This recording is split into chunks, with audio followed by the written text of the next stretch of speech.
প্রমাণ সমেত ইনায়াকে গ্রেফতার করিয়ে উচিত শিক্ষা দিল রাঙা আর প্রমিতা। সম্পূর্ণ জানতে হলে দেখতে থাকো। গল্পের শুরুতেই দেখা যায় রাঙা ঘুমাচ্ছিল, ঠিক তখনই প্রমিতা আর একলব্য কথা বলতে থাকে। প্রমিতা একলব্যকে বলে, রাঙা তো এখন ঘুমাচ্ছে। একলব্য বলে, ঘুম থেকে উঠলে তো ওকে হোমে দিয়ে আসতে হবে, তাই না মা? ঠিক সেই মুহূর্তেই চলে এসেছে বৃন্দা। বৃন্দা রাঙার মতন একজনকে দেখে এই রাঙার সাথে হুবহু মেলাতে থাকে। বৃন্দার এই সমস্ত কীর্তি দেখে তখনই জিজ্ঞেস করে প্রমিতা, কি হয়েছেটা কি? হ্যাঁ, তুমি ওর সাথে এরকম করছো কেন বৃন্দা? বৃন্দা তখন বলে, এই দেখুন মা, আর একটা রাঙা, এই যে ভিডিওটা পাঠিয়েছে না ওরা, এই যে ভিডিওটা দেখা যাচ্ছে, এই ভিডিওতে একজন আধ্যাত্মিক মা হিসেবে যে রয়েছে তাকে হুবহু দেখতে রাঙার মতন। এটা কি করে হতে পারে? আমি তো এটাই বিশ্বাস করে উঠতে পারছি না। প্রমিতা বলে, আর তার জন্য তুমি মেয়েটাকে এখন ঘুম থেকে ডাকছো? এরপর রাঙা তো ঘুম থেকে উঠে পড়েছে।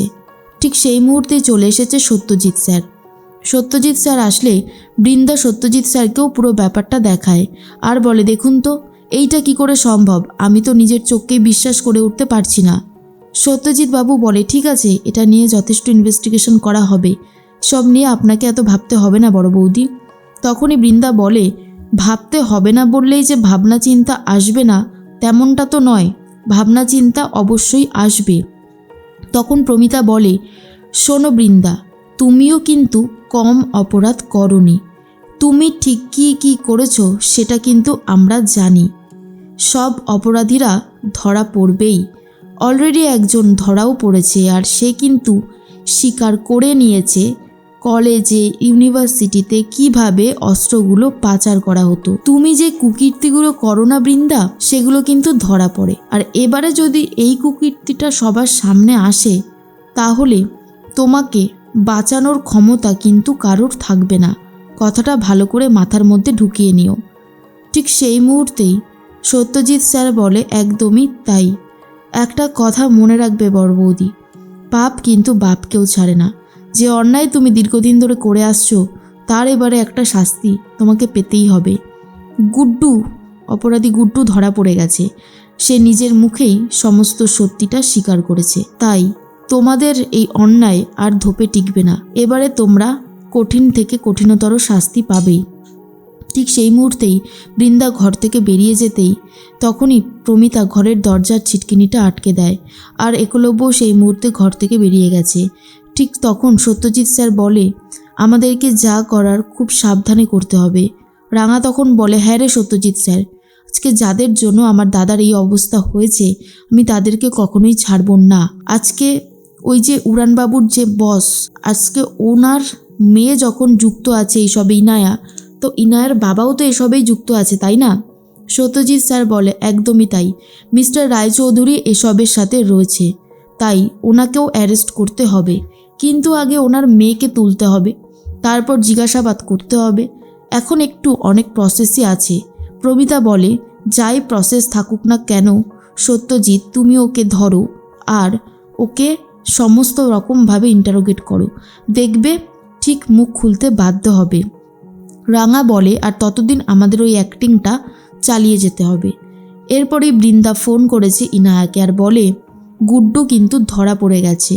এখনও পর্যন্ত আমি জানি না ও কতটুকু স্বীকার করেছে আর কতটুকু করেনি, তাই তোমাদেরকে কিন্তু সাবধানে থাকতে হবে, কথাটা ভালো করে মাথায় রেখো। এরপর মিস্টার রায়চৌধুরী অর্থাৎ ইনায়ার বাবা বৃন্দার সাথে কথা বলে আর বলে, বৃন্দা তুমি কিন্তু সবটা ভালো করে নজর রাখো। বৃন্দা বলে, আরও একটা ব্যাপার, সেটা হচ্ছে আমি একটা আধ্যাত্মিক মাকে দেখলাম যিনি কিনা দেখতে হুবহু রাঙার মতন। এক্স্যাক্টলি রাঙাকে সেটাই তো এখন বোঝার উপায়টুকু নেই। মিস্টার রায়চৌধুরী বলে, তো তুমি ওখানে কি করছো? তুমি সেখানে চলে যাও, যেখানে গেলে রাঙা কোনটা আর রাঙা কোনটা না বোঝা যাবে। সেখানে গিয়ে পুরোপুরি তদন্ত করে আমাকে সত্যিটা জানাও। এইভাবে বসে থেকে তো কোনো লাভ নেই, তাই না বৃন্দা? বৃন্দা তখন বলে, সে তো একদমই ঠিকই, আমিও চেষ্টা করছি আর আপনারাও চেষ্টা করুন।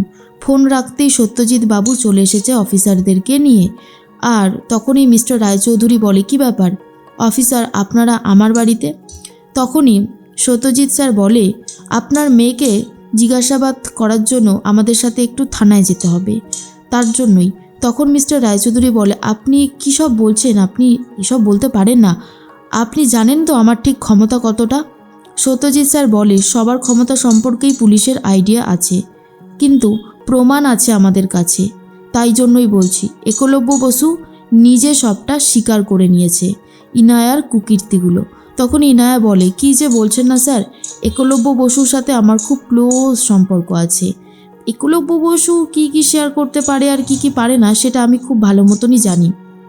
তখন সত্যজিৎ স্যার বলে, তাহলে আর আপনার ভয় কিসের, নিন এবারে আমাদের সাথে চলুন। এই বলেই ইনায়াকে নিয়ে বেরিয়ে যায়।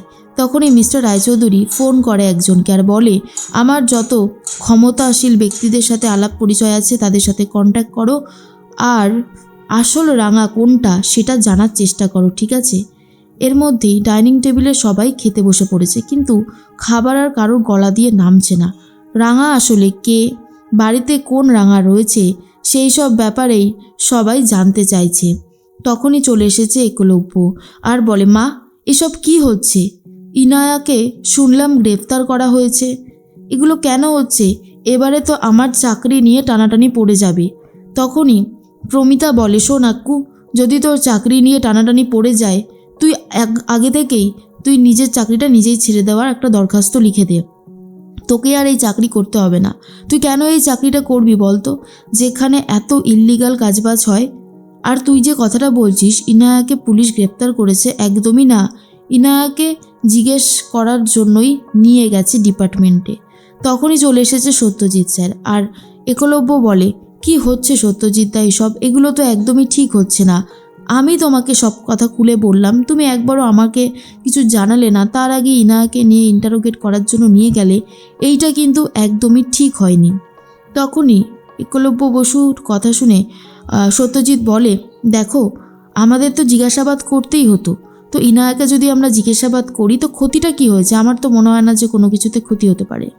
এরপরেই তখনই দেখা যায় সাত্তকী বলে, কিন্তু আমাদের একটা প্রশ্নের উত্তর চাই, এই যে ভিডিওতে যে আধ্যাত্মিক মা আর এই যে আমাদের পাশে যে রাঙা দাঁড়িয়ে আছে, কে সঠিক? মা আমার তো মনে হয় তুমি সব কিছু জানো, আর সত্যজিৎ বাবু তিনিও সব কিছু জানেন, রাঙাও সব কিছু জানেন, মাঝখান থেকে জানি না আমরা। অঙ্কুর বলে, মা আমিও তো এই ব্যাপারে কিছুই জানি না, আমারও তো সব কিছুই একটা ধাঁধা টাইপের লাগছে, কিছুই বুঝে উঠতে পারছি না, কি করা যেতে পারে বলো তো? এর মধ্যেই প্রমিতা বলে, শোনো, তোমরা তোমাদের কাজবাজ করো, এসবের মধ্যে তোমাদেরকে জড়াতে হবে না। আমি, সত্যজিৎ, রাঙা আমরা তিনজন তো এই ব্যাপারটাকে দেখছি, তো আমরা ঠিক সামলে নিতে পারবো, আর যারা অপরাধ করেছে তাদেরকেও ধরেই দিতে পারবো, এমনটাই বলতে থাকে প্রমিতা।